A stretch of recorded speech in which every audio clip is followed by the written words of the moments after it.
Hi అండి, welcome to మాయా రుచులు. ఈరోజు రెసిపీ వచ్చేసి ఎంతో టేస్టీగా ఉండే చిక్కుడుకాయ ఫ్రై అండి.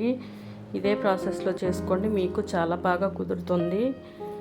ఇది సైడ్ డిష్గా కాదండి, డైరెక్ట్గా అన్నంలో కలుపుకొని తినేయచ్చు. ఇప్పుడు వీడియోలోకి వెళ్ళిపోదాం. ముందుగా 1/2 కేజీ చిక్కుడుకాయలు తీసుకొని ఇలా ముక్కలుగా చేసుకొని కడిగి పక్కన పెట్టుకోవాలండి. తర్వాత ఒక గిన్నె తీసుకొని దానిలో వేసేసుకొని వాటర్ పోసుకొని పొయ్యి మీద పెట్టుకొని ఉడికించుకోవాలి. ఇలా ఉడికేటప్పుడు ఒకసారి మధ్యలో తిప్పుకుంటూ ఉండాలండి.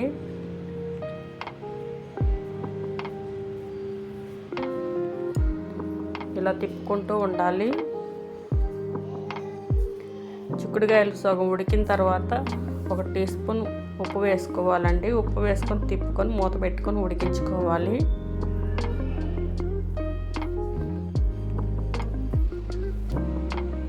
తోలు తొందరగానే ఉడికిపోయిద్దండి. గింజ ఇలా ఉడికిందాకా ఉడికించుకోవాలి.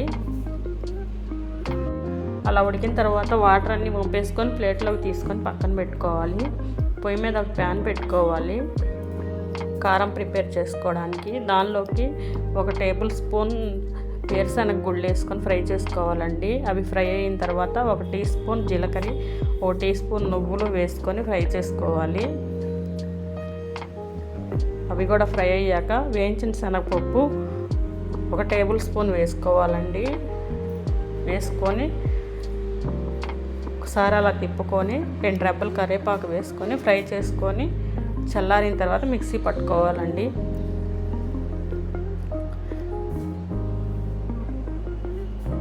ఇప్పుడు మిక్సీ జార్లో ఇవన్నీ వేసేసుకొని 4-5 వెల్లుల్లి రెబ్బలు వేసుకోవాలి. 1 టీ స్పూన్ కారం వేసుకోవాలి. 1/2 టీ స్పూన్ పసుపు వేసుకొని మిక్సీ పట్టుకుందామండి. ఇలా మిక్సీ పట్టుకోవాలి.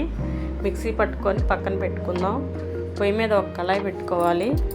2 టేబుల్ స్పూన్ల ఆయిల్ వేసుకోవాలండి. ఆయిల్ కాగిన తర్వాత పోపు దినుసులు వేసుకోవాలి. పోపు దినుసులు వేగుతుండగా 3 ఎండుమిర్చి కట్ చేసుకొని వేసుకోవాలండి. ఇవి వేగిన తర్వాత 2 రెబ్బలు కరివేపాకు వేసుకోవాలి. ఇవి కూడా ఫ్రై అయిన తర్వాత ఇప్పుడు ఉడికించుకున్న చిక్కుడుకాయ ముక్కలు వేసుకోవాలండి. హై ఫ్లేమ్లో పెట్టుకొని వేయించుకోవాలండి.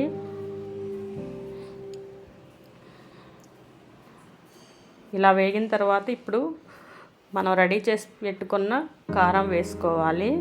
కారం వేసుకున్నాక ఫ్లేమ్ సిమ్లో పెట్టుకొని ఫ్రై చేసుకోవాలండి. ఇలా ఫ్రై అయితే సరిపోతుంది. ఎంతో టేస్టీగా ఉండే చిక్కుడుకాయ ఫ్రై రెడీ అయిపోయినట్లేనండి. మీరు కూడా ఇలా చేసుకొని మీకు ఎలా వచ్చిందో కామెంట్లో చెప్పండి. మా ఛానల్ని లైక్ చేయండి, షేర్ చేయండి, సబ్స్క్రైబ్ చేసుకోండి.